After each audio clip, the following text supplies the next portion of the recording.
welcome back to Arctic Fox Press. Today is going to be all about what I have learned publishing my first book as an indie author. Now, I'm breaking this up into a three-part series because there is just so many topics that I want to cover, so many things that I've learned along the way, and today are just going to be three quick tips. Three tips that I think are crucial from the very start of your author career before you even become an author. So definitely let's dive into those. My first tip is to find a supportive community and to find one early on, even way before you publish your book. Now, you can do this by starting to follow others that might be in the same genre as you. Genuinely connect with them, like their posts, comment on their posts, purchase their books, review their books. I mean, there's so many different ways you can genuinely connect with other people that are in this same field as you and create and cultivate such a supportive community around you. You can join a writer's Discord or even a writer's group. Now, a writer's group is great, and so is a Discord, because you have other authors in there that are on the same journey as you are, and they are just looking to support each other and in multiple ways. It's such a great community to be a part of. I'm actually a part of two. And the women in these groups are amazing. Now, if you are a woman and you do want to join a writer's group, Quill and Cup is an amazing writer's group. I will link their information below so that you can reach out if you wanted to join them. But they are by far a group of amazing women that are so supportive and are just really there to see the success of your book. I cannot even begin to express how much this is just so crucial to your writing journey. Just having someone else know what it is like to go through what you're going through, the process of what you're going through, just having somebody on the other end understand is so pivotal to your mental health. Another thing is this writing process can be very lonely. Sometimes we are stuck for hours on our computer and we don't come up for air for who knows how long, sometimes days. So when you do decide to come up for air, it is so nice to be able to check in and reach out to a community that is going to be welcoming you and supporting you with open arms. The second tip that I have is to be prepared for negative feedback. Now, I don't think you need to be 100% prepared for negative feedback. Getting negative feedback honestly sucks. It really does. But I think if you come in with just the right mentality about negative feedback, it might soften the blow just a little bit. Let's face it, people can be downright cruel in their negativity, and that might be a reflection of themselves because they're just unhappy in their own life, and they have to take it out on someone, so unfortunately, they have to take it out on you. But don't internalize it, don't take it personal, turn it into a positive. And the way that I do this, the way that I turn it into a positive is I look at whatever negative feedback that I get and I pick it apart.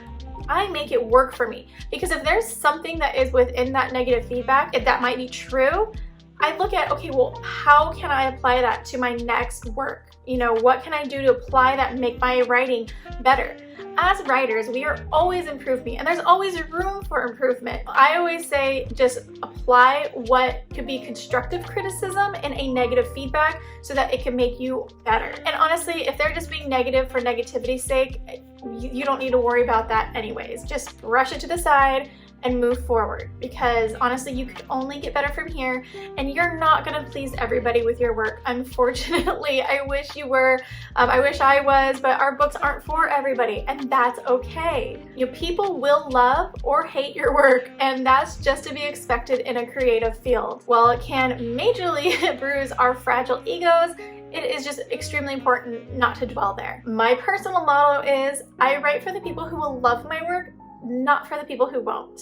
Because the people who love my work, they are the ones that I am writing for. They are the ones that push me forward. They are the ones that make me want to write the next book because they're excited about the story.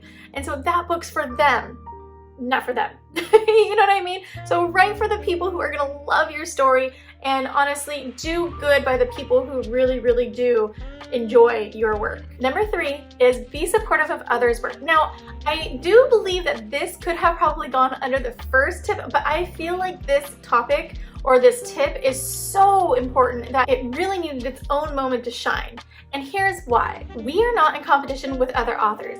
People read more than one book, sometimes more than one book at one time. There is just no reason for us to feel in this limited, defeatist, closed mindset that we're all in competition with each other.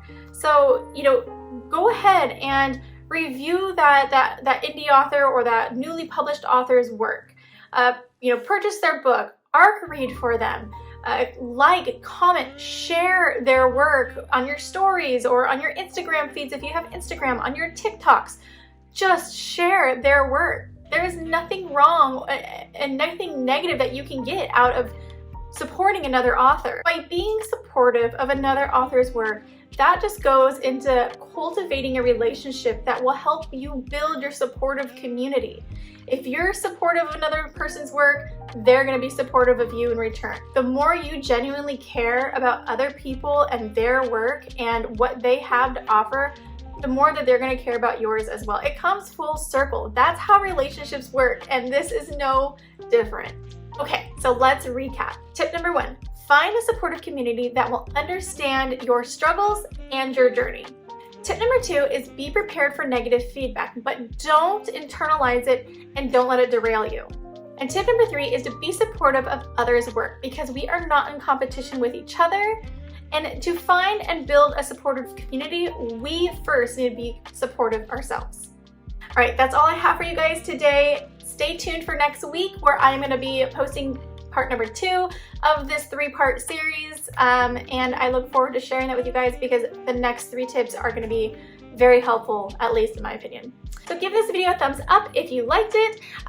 Subscribe if you want to see future videos from me, and hit that bell if you want to be notified when I do upload new videos. All right, thank you guys so much. See you next week. Peace.